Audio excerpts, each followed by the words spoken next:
All right, today in the Irinox blast chiller, we're actually going to be doing something that's a little bit dense here. We're going to be doing some baked beans. So let's see how we do that. So we've got our beans on the pot right here. They're nice and hot. And now we're going to go ahead and get them ready for our blast chilling. And it's really important when you're using blast chillers is to really use a 2-inch hotel pan. That's going to give you the best result with a quick cool down, but not so much that it's so dense that you're going to be sealing some of the heat in there. So we're just going to go ahead and pour our beans out. Get them all out there. All right. And then we're going to head on to our blast chiller, the Irinox, and go into our chilling mode. We're going to do a delicate chill, and it's already set up to go into a 37 degree. So we're going to go ahead and open up and load our blast chiller.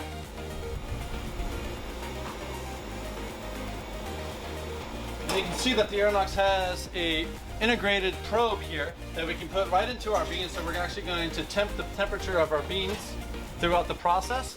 And at that point, we close the door, start the process, and walk away. All right, as you can see, the process is in full flux here. In our Irinox here, we have a cabinet temperature of 24 degrees, and it has recognized our product at 90 degrees, and we are blast chilling. All right, the Irinox is saying that our cycle is now complete, and now we're ready to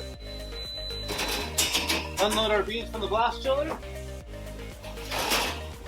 We have brought them down to a safe temperature, and because of the Irinox blast chiller, we're going to get about a 2 to 3 times of our shelf life for these beans. So now we could take them, we could cryovac them and save them, or we can portion them out to use later.